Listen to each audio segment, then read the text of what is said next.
ಅದೇ ಮುಂಚೆನೆ ಹೇಳಿದ್ನಲ್ಲ ಮೇಡಮ್, ಅದು ಇರ್ಲಿಲ್ಲ. ನಾವು ಅಲ್ಲೇ ಟೈಟ್ಲ್ ಇಟ್ಕೊಂಡು ಟೈಟ್ಲನ್ನ ಅಲ್ಲೇ ಇಟ್ಕೊಂಡು ನಾನು ರೀಲ್ಸ್ ಅಲ್ಲಿ ಇದ್ರಲ್ಲೇ ನೋಡ್ಬೇಕಾದ್ರೂ ಅದು ಬತ್ತನೇ ಇತ್ತು ಪಳಾರ್ ಅನ್ನೋದು. ಆಮೇಲೆ ನಮ್ಮ ಸುತ್ತಮುತ್ತನೇ ಇತ್ತು. ಬಟ್ ನಾವು ಬೇರೆ ಟೈಟ್ಲು, ಬೇರೆ ಏನ್ ಮಾಡ್ಬೋದು ಅಂತ ಬೇರೆ ಎಲ್ಲ ಯೋಚನೆ ಮಾಡ್ತಿದ್ದೋ. ಇನ್ನೊಂದು ನಮ್ಮ ಭರ್ಜರಿ ನಿರ್ದೇಶಕರು ಚೇತನ ಸರ್ ಅವರಲ್ಲ, ಚೇತನಣ್ಣ ಅವರು ಹೇಳಿದ್ರು. ಆಮೇಲೆ ಅದೇ ಟೈಮ್ಗೆ ನಮ್ಮ ಆಫೀಸಲ್ಲಿ ಹೇಳಿದ್ನಲ್ಲ, ಫೋಟೋ ಫ್ರೇಮಲ್ಲಿ ಪಳಾರ್ ಅಂತ ಇತ್ತು. ಅದೆಲ್ಲ ಅಟ್ ಎ ಟೈಮ್ ಸಿಂಕ್ ಆಗ್ಬಿಡ್ತು ಅಷ್ಟೇ.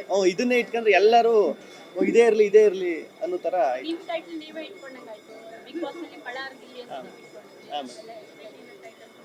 ಅದೇ ಮೇಡಮ್, ಈಗ ಜನನು ಆಸೆ ಪಡೋದು ಅದೇ ಅಲ್ಲ ಮೇಡಮ್. ಈಗ ನಾನು ಅಲ್ದೇ ಇರೋದು ಏನು ಎಕ್ಸ್ಪೆರಿಮೆಂಟ್ ಮಾಡ್ತೀನಿ. ಈಗ ಪಳಾರ್ ಅಂತ ಟೈಟ್ಲು ಬೇಗ ರೀಚ್ ಆಯ್ತದ ಅಂತಾನು ಅನ್ನಿಸ್ತು. ಈಗ ನೀವು ಹೇಳಿದ್ರಲ್ಲ ಬಿಗ್ ಬಾಸ್ ಅಲ್ಲೂ ಅದೇ ಟೈಟ್ಲ್ ಕಂಡಿದ್ದಲ್ಲ, ಅದು ಇನ್ನೂ ತುಂಬಾ ಚೆನ್ನಾಗಿ ರೀಚ್ ಆಗೋಕೆ ಹೆಲ್ಪ್ ಆಯ್ತೈತೆ ಅಂತ.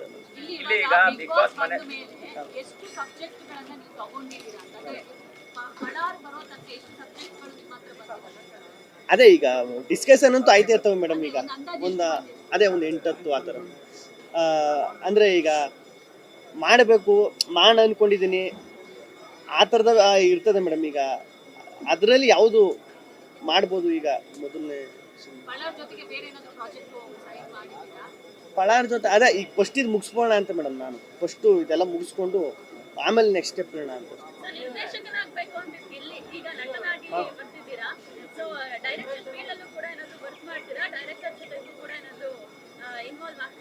ಅದೇ ಮೇಡಮ್, ಈಗ ಮುಂಚೆ ಸ್ಕ್ರಿಪ್ಟ್ ವರ್ಕು, ಈಗ ಡೈಲಾಗು ಅಂತ ಕೂತ್ಕೊಂಡಾಗ ಆಗಿರ್ಬೋದು, ಮುಂಚೆ ಒಂದು 3 ತಿಂಗಳು ಆಫೀಸ್ ಆಗ್ತಾಗ ಒಂದು 3 ತಿಂಗಳಾಯಿತು. 3 ತಿಂಗಳಿಂದನೂ ಜೊತೆಗೆ ಇದ್ದೀವಿ. ಈಗ ಜೊತೆಗೆ ವರ್ಕು ಎಲ್ಲ ಜೊತೆಗೆ ಡಿಸ್ಕಷನ್ ಮಾಡ್ಕೊಂಡು, ಆಮೇಲೆ ಡೈರೆಕ್ಟ್ರದ್ದು ಒಂದು ಪ್ಲಸ್ ಏನಂದರೆ, ಅವರು ಈಗ 4-5 ಸಿನಿಮಾ ಮಾಡಿ ಏನೇ ಸೀನಿಯರ್ ಆದ್ರೂ ಏನೇ ಹೇಳಿದ್ರು ತಗೋತಾರೆ. ಅದೊಂದು ಖುಷಿ.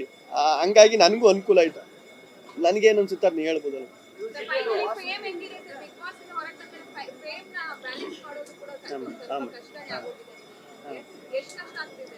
ಅಲ್ಲ, ಕಷ್ಟ ಅನ್ನೋದಕ್ಕಿಂತ ಅದು ಈಗ ಸ್ಟಾರ್ಟಿಂಗ್ ಬಂದಾಗ, ಈಗ ಬಿಗ್ ಬಾಸ್ ಅಲ್ಲಿ ಇದ್ದಾಗ, ಬಿಗ್ ಬಾಸ್ ಇಂದ ಸಡನ್ ಆಗಿ ಬಂದಾಗ ಅದು ಸ್ವಲ್ಪ ಕಷ್ಟ ಆಯ್ತು ಮೇಡಮ್. ಈಗ ಒಂದು 100-120 ದಿನ ಒಳಗಡೆನೆ ಇದ್ದು ಆಚೆಗೆ ಬಂದ ತಕ್ಷಣ ಕಷ್ಟ ಆಗ್ಬಿಡ್ತು.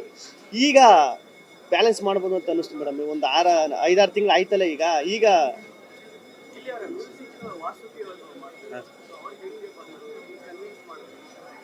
ಈಗ ವಾಸಿಕು ವೈಭವ್ ಸರ್ ಬಂದು ನಮ್ಮ ಹಳ್ಳಿ ಸಬ್ಜೆಕ್ಟ್, ಈಗ ಟಗರುಪಲ್ಯ ಅಂತ ಒಂದು ಮೂವಿ ಮಾಡಿದ್ರು, ಆಮೇಲೆ ಬಡವರ ಹಾಸ್ಕಲ್ ಅಂತ ಮಾಡಿದ್ರು. ಈ ಕತೆಗೆ ಸೂಕ್ತವಾಗಿ ಅವರು ಏನ್ ಬೇಕಾದನ್ನು ಕೊಡ್ತಾರೆ ಅಂತ ಅನ್ನಿಸ್ತು. ಅದ ಡಿಸ್ಕಸ್ ಮಾಡಿ ಸ್ಕ್ರಿಪ್ಟ್ ಎಲ್ಲ ಡಿಸ್ಕಸ್ ಮಾಡಿದ್ವಿ. ಅದು ಇನ್ವಾಲ್ವ್ ಆಗಿದ್ದಾರೆ. ತುಂಬಾ ಒಂದು 4 ಸಾಂಗ್ ಇರುತ್ತೆ, ಒಂದು ಬಿಟ್ಟಿರುತ್ತೆ. 4 ಸಾಂಗು ಒಂದು ಬಿಟ್ಟಿರುತ್ತೆ.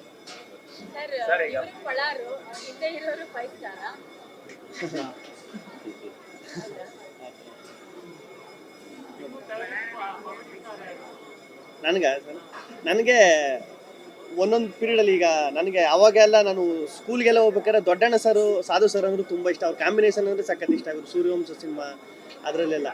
ಆಮೇಲೆ ಬತ್ತ ನನಗೆ ಚಿಕ್ಕಣ್ಣ ಸರ್ ತುಂಬ ಇಷ್ಟ ಆಗ್ಬಿಟ್ರು.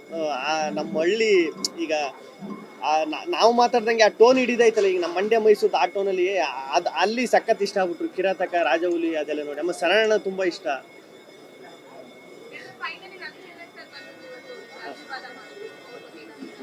ಅದು ನಿಜವಾಗ್ಲೂ ನನ್ನ ಅದೃಷ್ಟ ಅಂತ ಹೇಳ್ಬೋದು ಮೇಡಮ್. ಈಗ ರವಿ ಸರ್ ಬಂದಿದ್ದು, ರವಿ ಸರ್ ಭರ್ಜರಿ ಬ್ಯಾಚರ್ ಅಂತ ಶೋ ಮಾಡಿದ್ರು. ಅದಕ್ಕೆ ರವಿ ಸರ್ ಜಡಿದಾಗ. ಆಮೇಲೆ ರವಿ ಸರ್ ಅಲ್ಲೂ ಹೇಳೋರು, ಈಗ ಶೋ ಮಾಡ್ತಾ ಇದ್ರಿ ಸರಿ ಕಣೋ, ಮಾಡ್ತಾನೆ ಇದ್ರು, ನೆಕ್ಸ್ಟ್ ಏನು ಅದನ್ನ ಮಾಡಿ, ನೆಕ್ಸ್ಟ್ ಏನು ಮಾಡಬೇಕು ಮಾಡಿ, ಸಿನಿಮಾ ಮಾಡ್ರಿ ಅಂತ ಎಲ್ರಿಗೂ ಹೇಳೋರು ಅಲ್ಲಿ. ಅದು ಎಲ್ಲೋ ಹೌದಲ್ವಾ ಅಂತ ಅಲ್ಲೂ ಅನಿಸೋದು. ಆಮೇಲೆ ರವಿ ಸರೇ ಏನಂದ್ರೆ ಅವ್ರು ಒಂಥರ ಲಕ್ಕಿ ಹ್ಯಾಂಡು ರವಿ ಸರ್ದು. ಅವ್ರ ಕೈಲಿ ಬಂದು, ಆಮೇಲೆ ಅಷ್ಟು ಟ್ರಾವೆಲ್ ಮಾಡಿದ್ದು ರವಿ ಸರ್ ಒಂದು 40-45 ವರ್ಷ. ಅವ್ರ ಆಶೀರ್ವಾದ ಇದ್ರೆ ಇನ್ನೂ ಚೆನ್ನಾಗಿರ್ತದೆ ಅಂತ. ಅದೇ ಇದು ಆದ್ಮೇಲೆ ನೆಕ್ಸ್ಟ್ ಈಗ ಸದ್ಯಕ್ಕೆ ಇದೆ ಪಳಾರು ಏನೈತೆ ಏನೇನು ಕೇಳಿಲ್ಲ.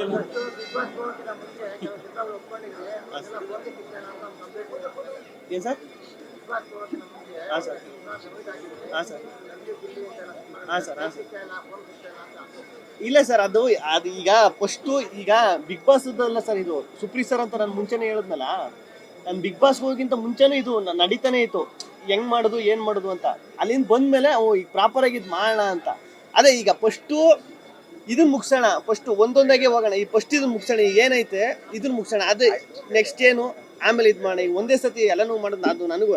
ಈಗ ನಂದು ಹೆಂಗೆ ಅಂದರೆ, ಒಂದು ಸಿನಿಮಾ ಒಂದು ಕತೆ ಅಂತ ಕೂತ್ಕೊಂಡ್ರೆ ಅದಕ್ಕೆ ನಾನು ಇನ್ವಾಲ್ವ್ ಆಗಿ ನನ್ನಿಂದ ಏನು ಕೊಡ್ಬೋದು ಡೇ ಒನ್ನಿಂದ ಅದನ್ನು ಮಾಡಿ ಮುಗಿಸೋಣ ಅನ್ನೋದು ಈಗ ನನ್ನ ಸದ್ಯಕ್ಕೆ.